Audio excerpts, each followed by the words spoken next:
Boa noite a todos, irmãos e irmãs. Quero começar agradecendo a oportunidade de estar aqui, agradecendo a Deus, a Jesus, ao meu benfeitor espiritual e ao benfeitor espiritual de todos vocês que trouxeram vocês aqui hoje, para que juntos possamos estudar sobre doutrina espírita, sobre espiritualidade e, quem sabe, contribuir para a nossa atual reencarnação. Então, o tema de hoje, nós vamos falar um pouco sobre o livro da Joana de Ângeles, com Divaldo Franco, chamado Autodescobrimento. Pelo tempo que nós temos, nós não vamos conseguir falar sobre todo o livro, então é um resumo. Mas eu convido a vocês que possam ter essa oportunidade de adquirir esse livro e fazer esse estudo intimamente vocês mesmos, porque é de grande contribuição para a nossa atual reencarnação. Mas da onde esse livro, tá? É da série de psicologia da Joana de Ângeles e é o volume 6, tá? Ela fez alguns livros com a série ligada à psicologia, e esse é o volume 6 de 1995. E do que ele trata? Autodescobrimento. E a necessidade de se autodescobrir. E nós vamos, ao longo da doutrinária, entender e quais são os caminhos que nos levam e por que a importância do autodescobrimento. Então, já vamos iniciar com esse seguinte parágrafo da mentora. Para quem não conhece a Joana de Ângeles, tá? A Joana de Ângeles é a mentora espiritual do Divaldo Franco. Então, com ele foram escritos muitos livros. A necessidade, portanto, do autodescobrimento em uma panorâmica racional torna-se inadiável. Ou seja, nesse exato momento, o nosso espírito está aguardando de nós mesmos que nós possamos nos descobrir, a fim de favorecer a recuperação para ficarmos bem, quando em estado de desarmonia, ou o crescimento, se portadores de valores intrínsecos. Então, como que funciona aqui? De todas as formas, é importante o autodescobrimento. Seja para, no momento de desarmonia, voltar à harmonia, se harmonizar, como no momento em que nos encontramos que nós estamos bem, já estamos trabalhando nossa moral. Isso também fortalece, porque nós vamos descobrir muito mais de nós mesmos. Por isso que é uma jornada interior. Ninguém vai fazer isso por nós, a não ser nós mesmos. Então o livro vai tratar disso. A experiência do autodescobrimento faculta-lhe identificar os limites. Vamos juntos aqui. Os limites e as dependências. Tem limite? Não tem limite? Até onde eu posso ir? Até onde o outro pode ir na minha vida? Quais são os limites? Nós vivemos numa era em que pouco se fala de limites. Se não se fala de limites, como nós vamos ensinar aos nossos filhos o limite? Se nós não identificamos o nosso próprio limite. Tem? Não tem? Por quê? Porque se nós observarmos a mente humana que não trabalha o limite, ela não encontra satisfação. A satisfação está ligada diretamente ao meu, claro, vamos lá. Está ligado diretamente a como eu lido com o limite. Então a insatisfação, sim, ela pode vir em relação a como eu trabalho o meu limite. Mas vamos seguir aqui. E as dependências. Do que é que eu dependo? Aonde é que eu tenho mais dependência e por quê? Eu já consigo escutar algo que não é bom e entender muitas vezes que é sobre quem está falando e não sobre mim? Porque a dependência nos leva a entender que tudo que acontece é responsabilidade nossa, é sobre nós. Então nós não relaxamos, nós ficamos o tempo todo ligados, atentos, como se algo fosse acontecer. Se eu vou me descobrindo, se eu vou conversando comigo, se eu vou entender os meus limites, as minhas dependências, eu já vou identificar o que está faltando para que eu possa relaxar e cuidar da minha vida. E aí vai adiante. As aspirações verdadeiras e as falsas. Porque aqui nós temos o ego, né? O que é verdadeiro e o que é falso no nosso ego. O que nós estamos dizendo para nós que está nos impedindo de crescer e o que nós podemos dizer para nós que nos facilita o crescimento. Isso é importante de se estudar em si mesmo, porque nem sempre aquilo que desejamos é o melhor para nós, mas nós não percebemos isso, porque nos falta esse momento para refletir de verdade sobre o que nós queremos e aonde isso vai nos levar. Entende que aqui nós saímos do automático? Nós paramos para pensar e refletir. Por isso que é autodescobrimento. Não foi alguém que me disse, eu não estou fazendo algo porque me mandaram fazer, eu não estou seguindo o que todo mundo está seguindo. Eu estou questionando e refletindo sobre isso. Por isso que é uma viagem interior, de autodescobrimento. E isso muda tudo.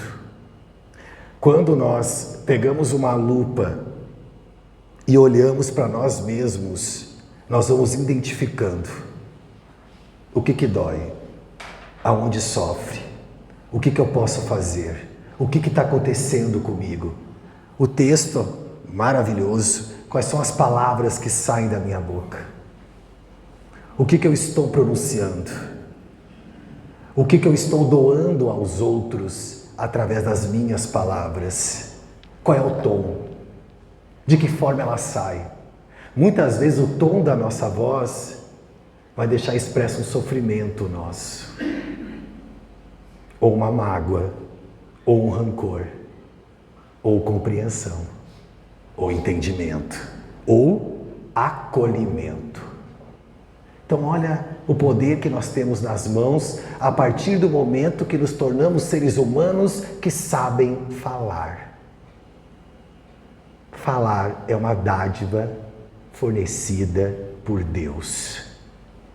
Então ela tem o dom de curar, de afastar, de matar ou de reerguer a nós mesmos e quem convive com nós. Porque nós falamos diariamente com nós mesmos, através do pensamento. Como é que está essa conversa com nós? É uma conversa acolhedora, olhando para nossas imperfeições, ou é uma conversa como um carrasco rigoroso, nos cobrando o tempo todo que não é o suficiente, que ainda falta, que nós temos que seguir? Como é que é essa conversa com nós mesmos? Eu ouvi hoje, antes de vir para cá, num atendimento, uma paciente dizer assim: eu não consigo me achar bonita. E eu já tentei. As pessoas dizem que eu sou. Quando eu chego, as pessoas dizem: como você é empoderada, você é uma pessoa, você chega aqui na igreja, todo mundo te vê. mas eu não consigo me olhar no espelho. Eu não me acho bonita. Eu falei para ela o seguinte: desde quando? Desde sempre. O que acontece aqui? Ela se distanciou tanto dela mesma e de conversar generosa com ela, que agora está muito distante para ela de reconhecer a sua beleza. Mas tem solução? Tem caminho? Tem. Qual é o caminho? Fazer o caminho de volta. Então agora eu me permito me olhar e me admirar. Pouco a pouco, identificando, se aproximando de volta. Porque nós vamos fugindo, a Joana de Ângeles vai dizer isso, nós vamos fugindo tanto de nós mesmos, distanciando tanto de nós mesmos, que depois o caminho de volta, ele fica mais longo, mas não é impossível, porque nós somos espíritos imortais, não estamos aqui a primeira vez, nós estamos retornando ao planeta Terra e retornaremos muitas outras vezes, porque só há vida, não há morte. Só há vida, e vida em abundância. O que morre é o corpo físico, o espírito continua, e retorna, e vai de novo, e volta. Então, como é que nós identificamos que já estamos próximos de despertar a consciência? O despertar do si, que a mentora diz aqui, é o despertar da consciência. Essa consciência nossa com Deus. Aí, quando nós encontramos insatisfação pelo que nós somos, não está legal, não está bem, não está bem. Alguma coisa alterou na nossa rotina de vida que tirou o trem do trilho. Parece ruim, mas é ótimo, porque é uma grande oportunidade de se conhecer. Se o trem não sai do trilho, a gente não se conhece. Se a enfermidade não vem, a gente não se conhece. Se a aflição não vem, a gente não... Abençoada angústia que nos tira do comodismo. Eu sei que é ruim, eu sei que dói, eu sei que sofre, mas está nos convidando a ir para um outro lugar. A angústia, ela movimenta. Então, quando encontramos uma insatisfação pelo que somos, começamos a despertar a consciência.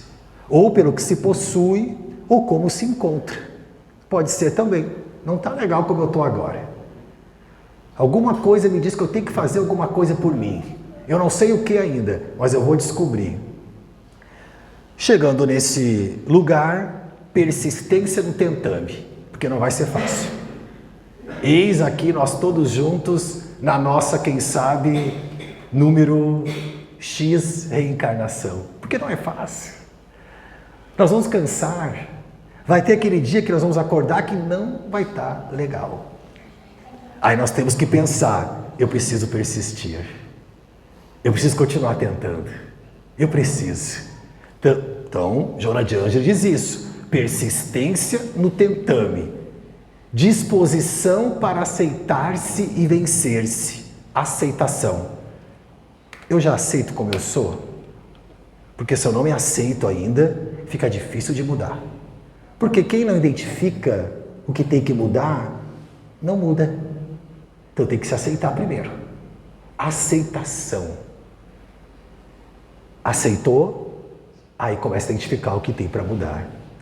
E capacidade para crescer emocionalmente. Ou seja, aceitar que tem uma criança interior dentro de nós e que ela quer crescer emocionalmente. Porque enquanto nós mantermos a nossa criança caladinha, paradinha, sossegada, nós não vamos conseguir crescer emocionalmente. Porque a infância é um solo que nós pisamos a vida inteira, a vida inteira. A nossa criança está lá, a gente precisa dela. É ela que brinca. É ela que traz pureza. Mas ela também é braba. Ela também bate o pé. Ela também quer tudo na hora. Ela quer responder as mesmas palavras. como é que nós estamos cuidando da nossa criança interior. Nós estamos conversando com ela, nós estamos entendendo o que ela quer. Isso é amadurecimento emocional. Não é fugir da criança, negar a criança. Não, pega ela no colo mentalmente, conversa com ela, tenta entender o que ela quer dizer. Isso pode ser muito acolhedor. Então, por que nós demoramos tanto para nos autodescobrir? Por que é tão difícil se identificar como espírito imortal? Por quê? A mentora vai dizer aqui. Porque se desconhece vitimado por heranças ancestrais de outras encarnações. Está tudo aqui dentro. Está tudo no nosso inconsciente, inclusive vidas passadas. Então aqui, ó, castrações domésticas. Não faz isso, senão eu vou te bater. Quem já escutou isso quando criança? Você vai ir de castigo. O mundo lá fora é muito perigoso. Não tenho tempo para falar com você. Palmadas. E aí vai. O que isso gera em nós? Medo. A tendência é ser um adulto que o medo pode engessar e paralisar. E isso pode ter acontecido não só nesta vida, tá? Mas em outras existências também. Então é bom analisar isso. Por quê? Porque nós conseguimos então cuidar desse medo. Porque o medo é muito importante, tá? O medo nos preserva de muitas coisas que a gente quer fazer, mas não faz, porque está o medo lá. É da nossa natureza, é do nosso instinto. Mas o medo em excesso, ele nos paralisa. Ele não nos permite fazer o que nós viemos fazer na nossa atual reencarnação. Nós programamos para estar aqui. Aquela música que eu não pedi para nascer, desculpe o autor, mas está equivocada. Nós pedimos para nascer. Nós não só pedimos para nascer, como nós montamos um plano reencarnatório. Se nós não montamos, o nosso mentor montou para nós. Escolheu a família, escolheu as pessoas, escolheu os parentes difíceis, escolheu as provas. E nós viemos. Agora eu vou. Estou forte. Eu vou chegar lá, eu vou ajudar as pessoas, eu vou me renovar, eu vou até passar na casa espírita. Eu vou lá. Eu vou lá porque eu estou agora. É assim que nós pensamos antes de chegar aqui. Só que nós chegamos aqui, tem a lei do esquecimento, tem a família muitas vezes tumultuada, e nós simplesmente viramos as costas para a espiritualidade, para Deus, e vamos viver os prazeres da terra. Coisa boa, eu vou me jogar na terra agora. Só tem, aí esquecemos e começamos, só tem essa vida mesmo. Eu vou aproveitar. Aí vem o quê? O autodescobrimento. Vem a dor, vem a angústia, vem a ansiedade. E nós suplicamos pela luz divina que nos diz, não é só isso. Eu não estou dizendo aqui que nós não temos que aproveitar como os homens da nossa época. Eu não estou dizendo aqui que nós não temos que viver o que a Terra nos oferece. Mas isso jamais pode ser maior do que a nossa identidade espiritual. Isso é maior. Isso é eterno.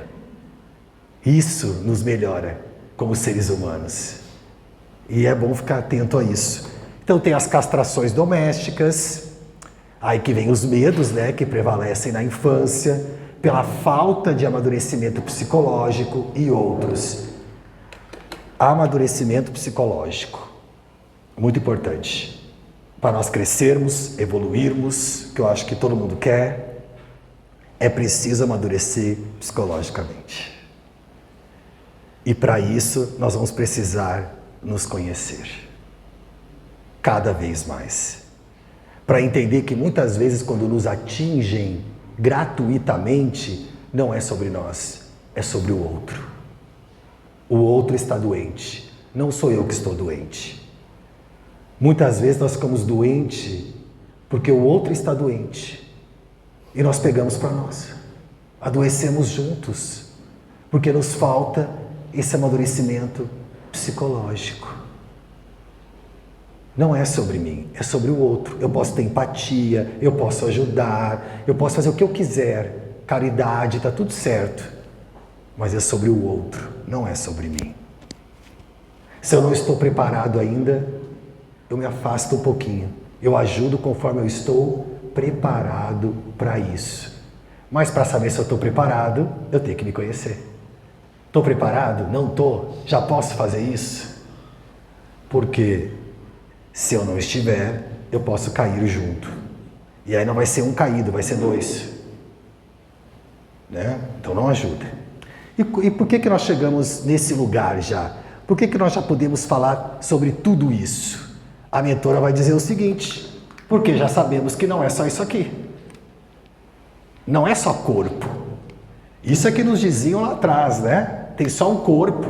A medicina, muitas vezes, né, ia direto ao tratamento do corpo, é muito importante, mas já se identifica que nós temos um espírito. Aqui falhou, mas vamos lá. Nós temos um espírito, nós temos um perispírito, que é um corpo espiritual, fluídico, que, vamos dizer assim, encaixa nesse corpo físico e vai para a reencarnação.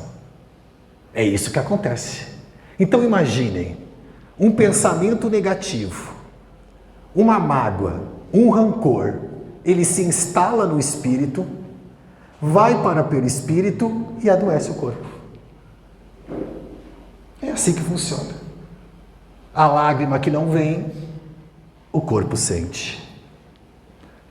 A raiva acumulada, o corpo sente. E nós vamos nos machucando a nós mesmos constantemente por esta falta de percepção. Porque nós podemos fazer o contrário. Então, se já sabemos que a saúde é pensar coisas boas, cuidar de si mesmo, acolher os pensamentos. E aí vem a saúde. Então tá lá, ó. Com a proposta do homem trino, espírito, perispírito e matéria, a controvérsia encontrou campo fértil para equações favoráveis à sua existência antes, durante e depois do corpo físico. O que está em nós vai conosco. Toda a melhoria que eu buscar para o meu espírito nesta vida vai comigo para a eternidade. E os conhecimentos também. Nada se perde. Mas o que não é bom também vai junto.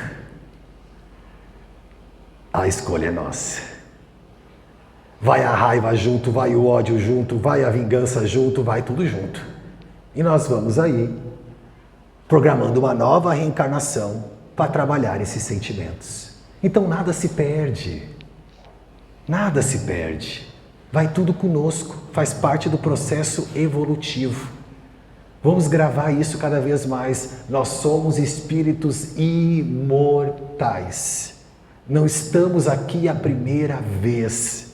Nós já estivemos aqui antes. E o que nós fizemos aqui? Aprender, aprender e aprender. Para crescermos cada vez mais espiritualmente. Como filhos de Deus, porque Deus nunca nos abandona. Faça chuva, faça sol, queremos, não queremos, Deus está sempre por nós, à espera que nós possamos nos conectar com Ele. Aí é o autodescobrimento. Então, o despertar do si enseja a compreensão da necessidade de transmudar energias, encaminhando-as de uma para outra área e utilizando-se de forma profícua, único recurso para o gozo da saúde. Como assim? Olha o corpo nosso aqui, ó, e olha as energias na volta. Então vamos lá, a raiva. A raiva, ela nos impulsiona, correto? Às vezes é a raiva que nos tira da cama de manhã, naquele frio danado do inverno, que só nós sabemos quem mora aqui, trabalha cedo, vai pegar ônibus, dá uma raiva de manhã às vezes. Mas essa raiva em excesso, ela pode nos trazer enfermidades para o corpo. Então o que a Joana de Ângeles está dizendo aqui? Vamos transmudar as energias? Vamos direcionar essa energia da raiva para uma coisa boa, para um processo criativo, para fazer o bem para as pessoas, para dar aquele abraço, para começar um exercício. As energias vão estar em nós, vão vir, porque nós somos espíritos imperfeitos. Mas nós podemos transmudar essas energias, direcioná-las para as coisas mais benéficas para nós mesmos. Essa é a nossa tarefa. Mas antes, nós temos que identificar quais são as energias que estão sendo alimentadas por nós, para depois disso, nós ir transmudando. Não é ruim sentir o que sentimos. Nós estamos aprendendo, mas nós podemos escolher, então, direcionar essa energia. Mas será que não tem medo de mudar? Será que não tem a castração que a mentora falou? Eu ouvi certa vez o seguinte, eu era criança, eu cheguei na minha casa, a pessoa disse assim para mim, e eu falei para minha mãe, eu quero dançar na escola. Você permite que eu dance na escola? Não, filha minha não dança. Na hora, a criança estava muito animada para dançar. Senso criativo, bom, importante. Quando a mãe falou isso, ela falou, eu não gosto mais de dança. E falou para a professora, professora, eu não vou mais dançar, eu não gosto mais de dança. Vocês acreditam que ficou ou não ficou comprometido o senso criativo desta criança que hoje é adulta? Ficou. E eu pergunto para vocês, aonde nós gostamos de brincar? Nós brincamos ainda? Nós nos permitimos brincar? Porque brincar aguça o nosso sentimento criativo na vida e ajuda a relaxar. Muitas vezes evitaria uma série de remédios para a ansiedade. Então, acolher a si mesmo, entender o que gosta, o que relaxa, o que é benéfico, para podermos nos desenvolvermos cada vez mais. Não esperar mais que ninguém faça isso por nós. Tomar a frente. Tomar a frente. Fazer o que nós temos que fazer por nós. Para quem sabe, no nosso retorno à pátria espiritual, ficarmos contentes e satisfeitos com o nosso progresso. Até onde nós podemos ir. Nada se deve perder no organismo.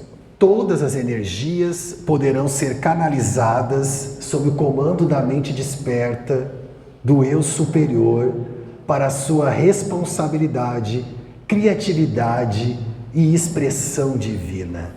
Então foi o que eu falei há pouco tempo. Nada se perde.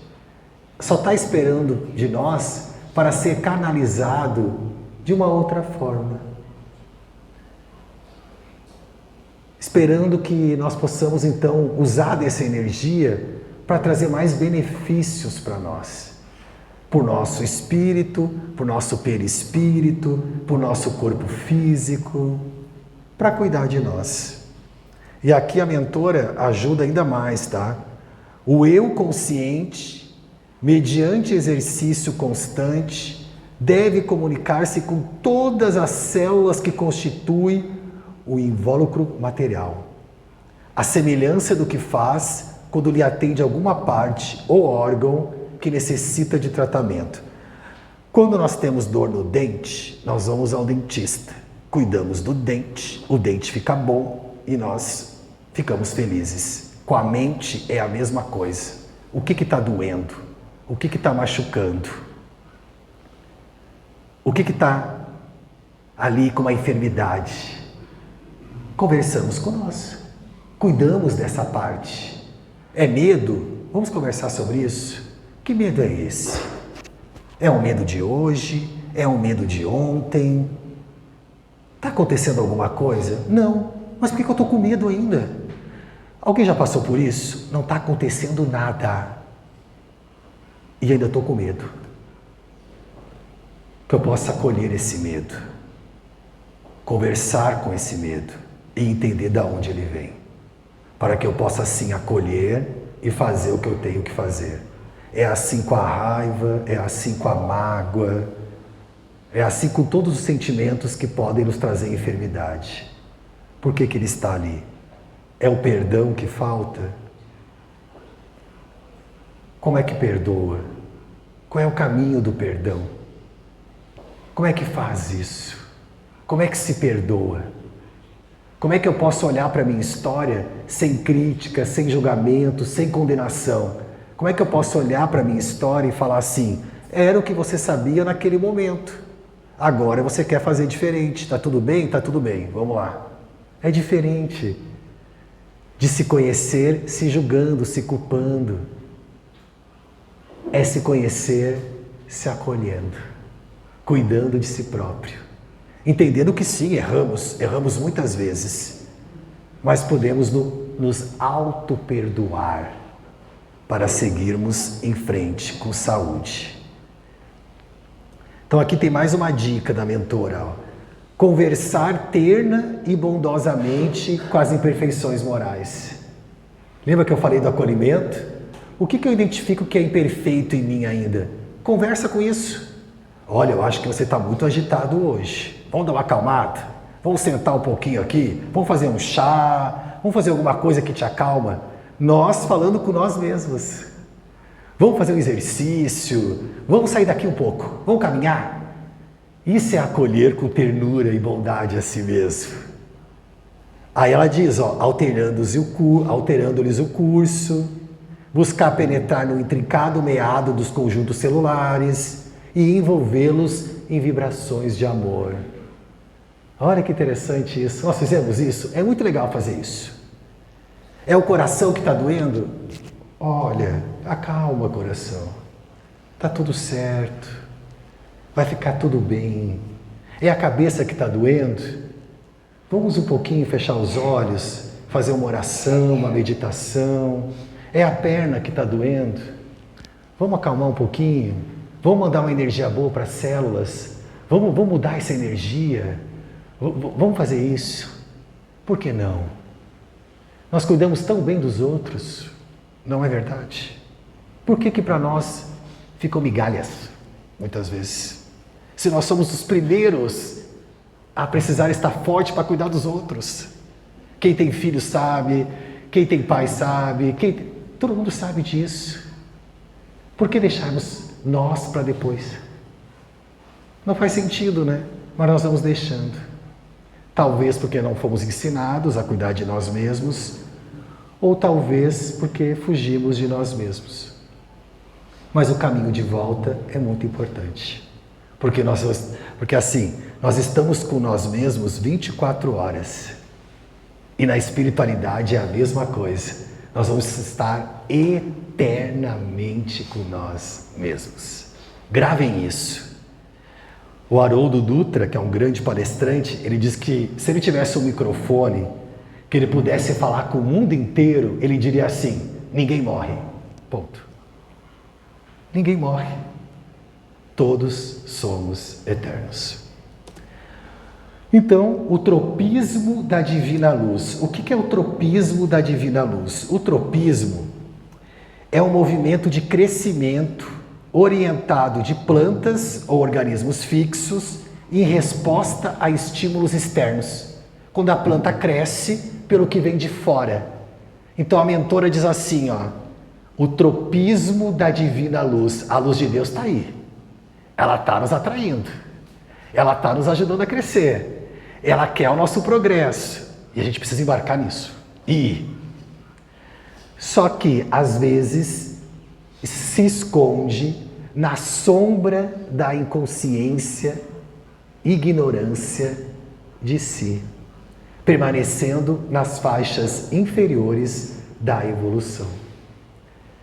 A luz está lá, o chamado também, mas nós podemos nos aprisionar no escuro e na própria ignorância. É uma escolha nossa. Diante de tantas informações hoje, de tanta leitura, de tantos espíritos benfeitores que deixaram livros maravilhosos, agora a escolha é nossa. Chegou um novo tempo, mas a escolha é nossa. É imprescindível um constante renascer do indivíduo, renascer todos os dias. Feliz daquele que está mudando, não é o mesmo. Eu sou assim e ponto, já não cabe mais.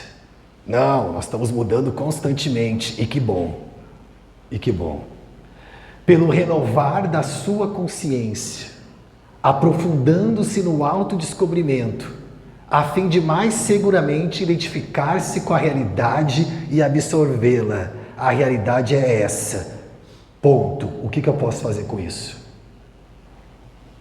O que eu tenho está aqui. O que eu posso fazer com isso? Porque muitas vezes fica-se à vontade de que tinha que ser diferente. Eu queria outro pai, eu queria outra mãe, eu queria outro município, eu queria outro planeta. Não vai acontecer. Agora não. O que tem está aí, é isso. O que nós podemos fazer com isso para ficarmos bem? É isso que tem. Não é por acaso. Então, o que a gente pode fazer com isso? Isso é aceitação. A gente fica anos, às vezes, tentando mudar alguém. Anos. Não. Será que é assim? Alguém só muda quando escolhe mudar. Ninguém muda ninguém. Nós podemos dar exemplos, nós podemos ser inspiração para alguém, mas aí mudar é com cada um de nós. Foi assim para nós estarmos aqui.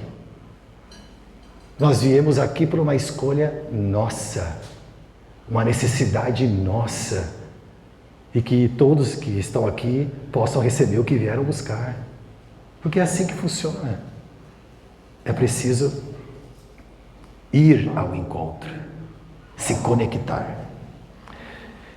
E para finalizar com vocês agora, que chegou no nosso horário, já agradecendo a presença de todos vocês, eu gostaria de finalizar com o texto do Emmanuel, o mentor de Chico Xavier, que nos deixa uma mensagem clara sobre a importância de seguirmos em frente. Ele diz assim, está no capítulo 99 do livro Fonte Viva: persiste e segue. Ele cita Paulo em Hebreus 12:12. Portanto, tornai a levantar as mãos cansadas e os joelhos desconjuntados. Emmanuel comenta: o lavrador desatento quase sempre escuta as sugestões do cansaço. Interrompe o serviço em razão da tempestade, e a inundação lhe rouba a obra começada e lhe aniquila a coragem incipiente. Descansa em virtude dos calos que a enxada lhe ofereceu, e os vermes se incumbem de anular-lhe o serviço. Levanta as mãos no princípio, mas não sabe tornar a levantá-las na continuidade da tarefa, e perde a colheita. O viajor, por sua vez, quando é vigilante, não sabe chegar convenientemente ao termo da jornada. Ele só viaja, ele não sabe onde chegar. Queixa-se da canícula e adormece na penumbra de ilusórios abrigos, onde inesperados perigos o surpreende. De outras vezes, salienta a importância dos pés ensanguentados e deita-se às margens da senda, transformando-se em mendigo comum. Se entregou à rua. Usa os joelhos sadios, não se dispondo, todavia, a mobilizá-los quando desconjuntados e feridos, e perde a alegria de alcançar a meta na ocasião prevista. Podia descansar, mas desistiu. Assim acontece conosco na jornada espiritual. A luta é o meio, o aprimoramento é o fim. A desilusão amarga, a dificuldade complica, a ingratidão dói, a maldade fere. Todavia, se abandonarmos o campo do coração, por não sabermos levantar as mãos de novo, no esforço persistente, os vermes do desânimo proliferarão.